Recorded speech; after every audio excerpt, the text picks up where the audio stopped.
It's time now for County-Wide, a presentation of Yavapai Broadcasting News. You'll hear about the interesting issues and happenings that affect all our lives. Here's today's County-Wide. Well, a good day and welcome to the program. It is County-Wide. I'm Brad Miller, and we're very happy to welcome into studio today Malena Peraza is the walk manager at Northern Arizona, the Alzheimer's Association Desert Southwest chapter. And Malena's in charge in Northern Arizona. There's a couple of big events on our calendar coming up this fall. In September in Prescott, the 28th of September, a walk to benefit Alzheimer's. And in the Verde Valley, that same walk comes up on October 19th. Malena, we welcome you into our studios. Thank you for having me, Brad. Thanks for making the time in your busy schedule. Likewise, we would like to welcome back a guest who talked with us about a year ago about this similar walk and some of these outreach programs and fundraising efforts, and that is Dr. Kruger. Dr. Kruger is based in the Verde Valley in the Cottonwood area as a geriatric medical practitioner. Doctor, good day and welcome again to the show. It's good to be here. Thanks for coming back and visiting with us. We had a compelling chat when you were here before, and we would have another today, I think, likely a two-part program here because there's much to talk about. There's so much misunderstood about Alzheimer's. There's so many things that people have on their mind. Malena, we kind of chatted a moment ago before we opened the microphones that of the chronic ailments and some of the quote-unquote big diseases, it seems like a lot of people, most people have some understanding of Alzheimer's these days. And it seems to me that efforts like you and your association are to thank for that. We've got Alzheimer's at the forefront of a lot of people's minds, especially among our aging population, a lot of retired folks in our area. So we thank you for that work. But the work continues, and that's what these walks will be about. Is that right? Absolutely. The work continues. So we've seen a lot of progress, but we continue to push for the fight to raise funds, bring awareness, bring support to the families, individuals, and communities that need it. And that's the big reason is we do the walk here in Northern Arizona, the ones that you just mentioned earlier in the Quad Cities of Arizona and also here in Cottonwood. But these walks take place all over the country. There are over 600 walks doing the same vital work and awareness to bring funds to one day ultimately find a cure. Yeah, that's the goal. That's where we're heading. It seems like every few years there's some exciting news on that front. In fact, I think Dr. Kruger will share with us a little bit of that. I want to talk in this program somewhat about diagnosis. A lot of people are concerned about that, obviously. A lot of us, everybody gets a little bit forgetful here or there. Where did I leave my keys or my sunglasses? Those kinds of things. When does that start to become something that is more kind of serious? And Dr. Kruger, you're right at the front of that. I would guess that non-diagnosed patients, that's a big question, is how do we do that? How do we get an accurate diagnosis of someone with Alzheimer's or anyone with that under that dementia umbrella? That's a great question, and there's really more than one way to do that. I mean, the easy way, I suppose, is a clinical diagnosis. How is a person acting? You know, you mentioned car keys. Forgetting where you put your car keys in your room is one thing, and that's really something that I would call normal aging. Sure. Not knowing what the key is for suggests you have a problem that's a little bit more than, I would say, the benign forgetfulness of aging. Okay. So what I like to do, talk to the patient. There's some nice clinical, easy screening tests that we do in the office that take about 5 or 10 minutes. That's useful. We like to hear what family members have to say. People don't often like to admit they're developing a problem. And a person can come into my office and have a very, very reasonable conversation about almost anything until you ask something factual. Like, so Bill, what'd you have for breakfast? It's like, I don't know, that kind of thing. Right. And so you really have to look for it. And family members often tip you off, and patients themselves are often in denial. That's a challenge when someone has Alzheimer's disease, as we could imagine. So there's clinical, and there's other ways as well. Just about a week ago, there was a study that was published. In the brains of people with Alzheimer's disease, there are two abnormal proteins that are accumulated. One's called beta amyloid, the other is called tau. One can now get, I don't know if it's paid for by insurance yet, that hopefully will come later, one can actually get a blood test and measure some of the metabolites of these abnormal proteins in blood, and this test is apparently equivalent to or better than making a clinical diagnosis. So that's, I think, going to be extremely useful. Do we have an accuracy measure on this yet? It's very new. So better than 90%. Is that right? And of course, remember though, to positively diagnose Alzheimer's disease involves taking a small piece of brain, looking at it under the microscope, staining it for beta amyloid and tau. We tend not to do that in office practice. Sure. As you can imagine.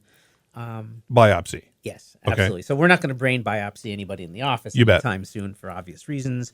And there's something called a beta amyloid PET scan. You could actually, and it's sometimes paid for by Medicare, not always, you could actually get a brain scan that will tell the physician and their families how much of that abnormal beta amyloid there actually is in somebody's brain. So we're pretty good. We're pretty good at diagnosing Alzheimer's disease. So it seems like methods. It seems like, if we can call it the traditional current method, the clinical method, the other approaches you said, those are still going to be a component of most diagnoses. Absolutely. And depending on those findings, we might proceed then to a biopsy or blood test or this other thing you described. Absolutely. So there's still going to be okay. Yeah, one of the challenges, and I guess one of the areas of hope in Alzheimer's diagnosis and treatment is very often one starts to accumulate beta amyloid and tau before they have clinical symptoms. So if one had a strong family history of Alzheimer's disease, using myself as an example, one could get a blood test. Even when they cognitively seem perfectly fine, they could be at risk. They could be at risk of having Alzheimer's disease based on their blood test, which is quite accurate. Okay. And that may be a window for earlier treatment, possibly more success than waiting until they're clinically having symptoms. And you said this blood test is very new. Very new. We're talking weeks. Now, Malena, that's got to put a smile on your face. It does. And the association is wonderful because there are researchers and scientists, not just in this country, but all over the world in different continents, continuing to do research. And they share that information with the staff throughout the country as to the latest findings, the latest research, the latest studies. So it keeps us in the loop as to what's going on the clinical side of it.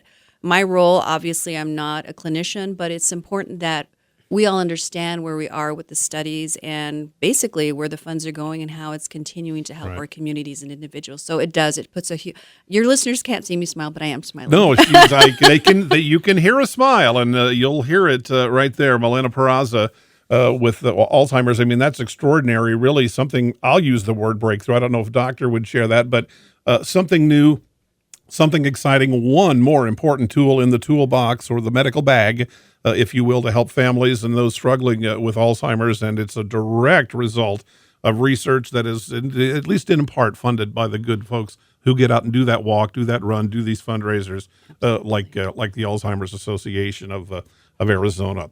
We need to take a short break. There's plenty more to talk about. Again, our guest, Malena Peraza, Walk Manager, Northern Arizona. The big event's coming up in Prescott, September 28th. Verde Valley on October 19th. And before we wrap, we'll tell you how you can register and get more specific information on that. Dr. Corey Kruger is here. Geriatric medicine is his specialty. We'll talk more with our guests on Countywide right after this. Life changes, then it changes again. Predicting the unexpected in life is impossible. That's why it's called unexpected. So when it comes to financial goals, our philosophy is don't predict, prepare. Hi, I'm Edward Jones financial advisor Matthias Sandoval. A job loss, change in health, or a loss of a loved one can have a big impact on your family's financial security. Let's work together to help make sure you're equipped for life's unexpected events. Call our office to schedule a face-to-face appointment. Edward Jones, making sense of investing. Member SIPC. Verde Solaire, your hometown heating, air conditioning, and plumbing company in the Verde Valley. And your trusted North Central Arizona Goodman dealer. Goodman is a name you can trust with the revolutionary Comfort Bridge technology factory installed into select Goodman gas furnaces and air handlers to ensure the entire system operates at peak energy efficient performance. Verde Solaire offers free in-home estimates, locally owned and operated since 1983. Visit them at verdesolaire.com. Better, cleaner, faster. Let's talk. That's the message from Jonna Randall Murdoch, your local Farm Bureau agent, providing a personal touch when making insurance and financial decisions. Jonna will simplify your insurance needs while offering competitive pricing. Let's talk auto, home, life, and farm. Call Jana at Farm Bureau today at 928-649-8686. Your Cottonwood Farm Bureau Property and Casualty Insurance Company. At Farm Bureau, they insure more than just farms. We welcome you back to the program. I'm Brad Miller. It's Countywide, and we're happy to have in studio today two guests, experts in their field. I think that's fair to say. Malena Peraza is the walk manager, Northern Arizona. The Alzheimer's Association walks are coming up again in Prescott. It's late September, late October for the Verde Valley. We'll give you the details on that in a moment. Dr. Corey Kruger, geriatric medicine, works with Alzheimer's patients and their families every single day and has done so for some time, Doctor. You're a well-seasoned veteran in this field. I've been practicing medicine for over 39 years. Okay, he knows what he is talking about. Both of our guests do. Malena, I want to bounce back to something you shared with me during our break that I think the audience will appreciate. Doctor before was talking about some of this, really a breakthrough, or at least a new advance in diagnoses and the blood test. And you were talking about, I wish I had known. You're involved in this organization, it sounds to me, because you have a personal stake. Absolutely. A lot of us that work for the association, we have a personal connection. And I was sharing with Dr. Kruger and yourself, Brad, that it was my mom that was diagnosed several years ago, and we had no idea. And just as Dr. Kruger was talking about some symptoms, signs to look for, forgetfulness, and we all have that. But once my mom was diagnosed, I was busy taking care of my children, raising my high school daughter and living life, and my son who was in junior high, and taking care of my mom. So that part of that sandwich generation. So I didn't have time to really further investigate the association or look at the programs because I was, like you said, just living life and just plugging away. Can I ask you something? It might hurt a tiny bit. Did you see something and shrug it off? Well, no, and it was something that I'll never, ever forget. She came to the front my home. She knocked on the door, and she was standing there with the sweetest smile, and she had flowers, and she had a birthday gift, and she said, "Happy birthday, Malena." And it was May, and my birthday's in September. Wow.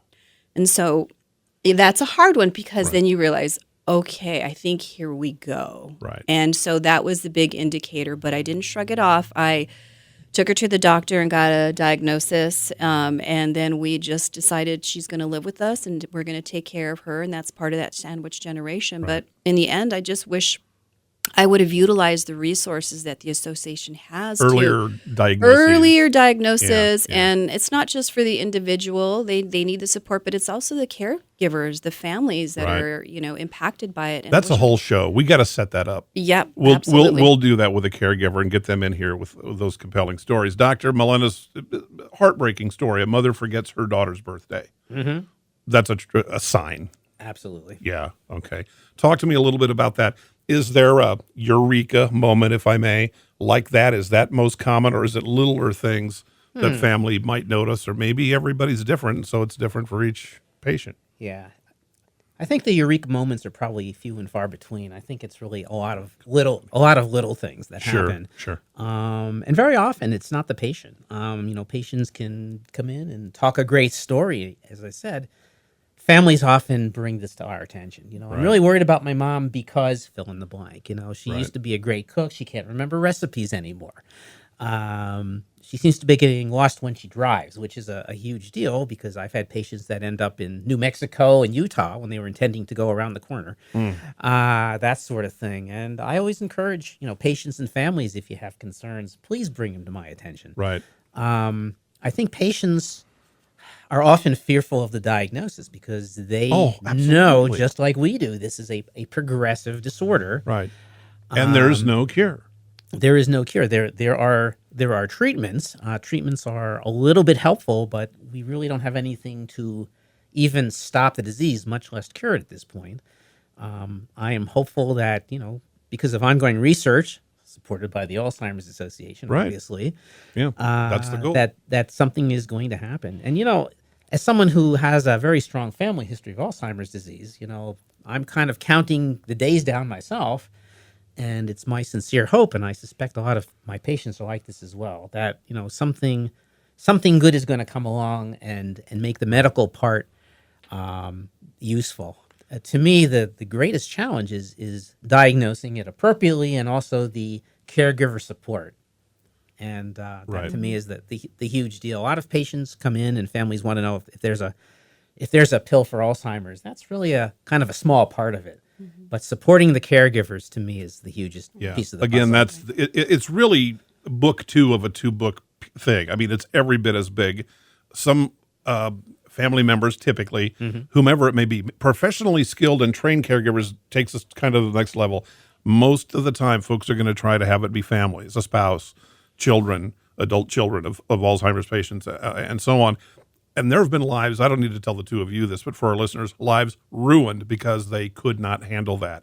And for whatever it is, it's not pride or ego. It's simply not understanding, because you eventually are going to fail because Alzheimer's doesn't give up. Absolutely. Let me do this. I want to go. I use celebrities only because they're in the public sphere. Glenn Campbell, famously, and our listeners will be familiar with the entertainer, publicly fought his battles, and his wife and family were very public. And I thought that was wonderful that they did that, painful as it must have been. We understand at a certain point, Alzheimer's patients typically become unmanageable in the home, often are going to need outside care, not exclusively, but frequently.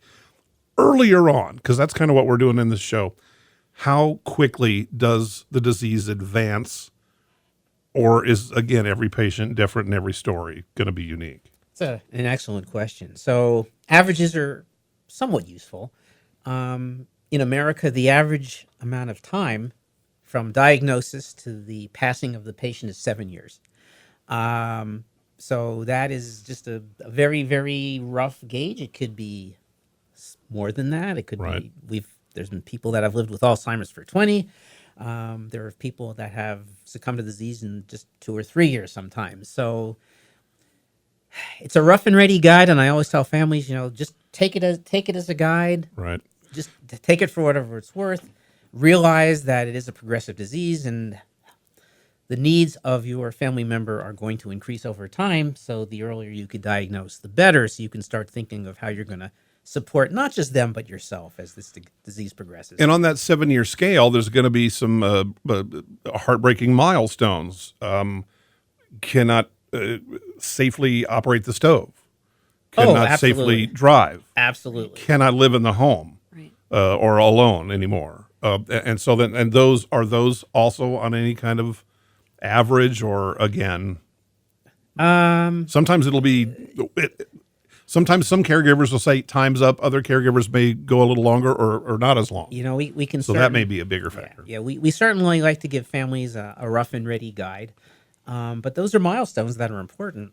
I mean, clearly, if you have a patient who is not safe to cook, they shouldn't be cooking. Right. If you have, men especially, driving is it's status and power and independence, and I've never had a male patient say, "Oh, thank you for telling me I can't drive anymore, Dr. Kruger. You're the best ever." Yeah. I guess what I'm not going to happen. I hear myself, and I think I'm trying to look at a chart and say, "Well, check off these on this date. Dad can't cook anymore, and on this, and it's never going to work like that." So these are going to have to be observable things that happen with the Alzheimer's patient. And say adult children, if mom is living alone right now and has adult children, the frustration is going to be extraordinary because you're not going to be there to observe on a daily basis, which eventually it's going to need to be. That's just got to be one of the most sinister pieces of this whole thing for the caregiver. It absolutely is. And, the thing about being a caregiver, people with Alzheimer's disease, when it's more than mild, they live in the moment. They don't have a filter. And the way to communicate with an Alzheimer's patient is probably in many ways the opposite of how we would communicate. We were all raised to be, honest and, honest certainly, and logical.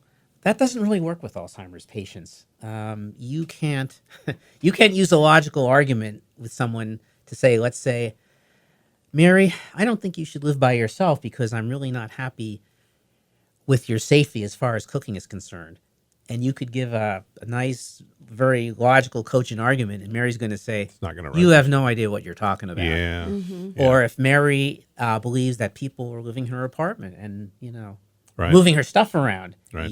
a logical argument about that is not going to work. Right. So you really need a new set of skills when it comes to being the manager, the caregiver for an Alzheimer's patient. Absolutely. And in the meantime, the progress continues. The disease itself, assisting caregivers, and so many good people are doing so much work all across the country, as our guest Malena Peraza pointed out to us earlier. But locally, that effort is going to kick up big time in the next couple of months, couple of weeks, really. And we'll talk more about that, specifics about the upcoming walks in northern Arizona when we come back to Countywide right after this. Life changes, then it changes again. Predicting the unexpected in life is impossible. That's why it's called unexpected. So when it comes to financial goals, our philosophy is don't predict, prepare. Hi, I'm Edward Jones financial advisor Matthias Sandoval. A job loss, change in health, or a loss of a loved one can have a big impact on your family's financial security. Let's work together to help make sure you're equipped for life's unexpected events. Call our office to schedule a face-to-face appointment. Edward Jones, making sense of investing. Member SIPC. Verde Solaire, your hometown heating, air conditioning, and plumbing company in the Verde Valley, and your trusted North Central Arizona Goodman dealer.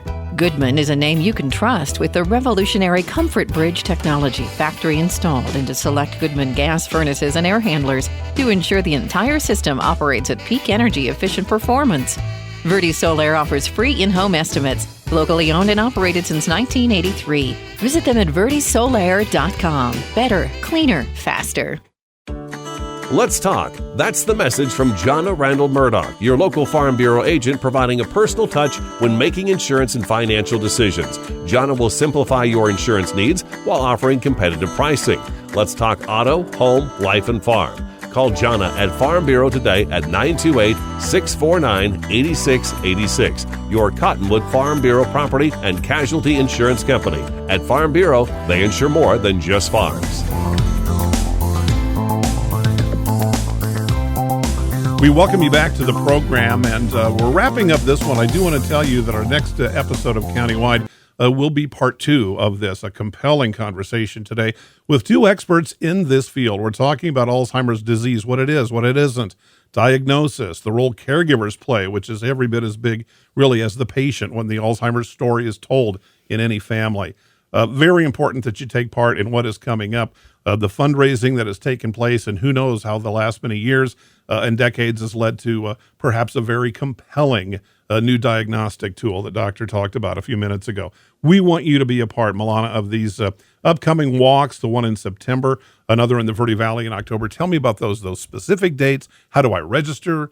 Do you need volunteers to come out and help on those days? Absolutely. We could always use volunteers. So with the 2 walks, our first walk coming up in September 28th, you can register at alz.org/Quad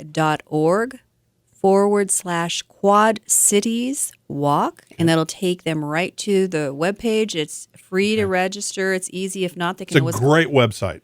It is great. Yeah. It is fantastic. They can always contact me if they need any assistance. And then the second one for the Verde Valley Walk is alz.org/Verde Valley Walk. Yeah. And that's on the 19th. And if that's even too much, alz.org, I found it just going there, and then it asks you where.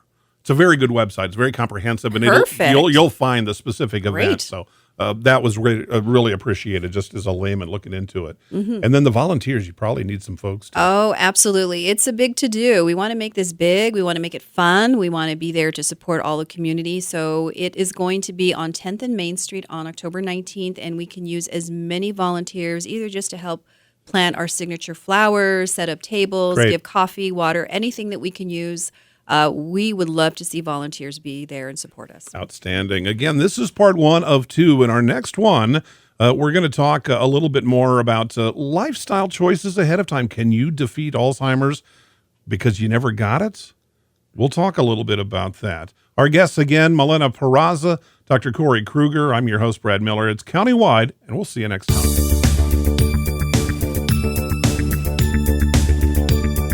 This has been Countywide. Listen in each Tuesday and Thursday at this time. If you have a topic or guest idea that you'd like to suggest, email us, news@myradioplace.com.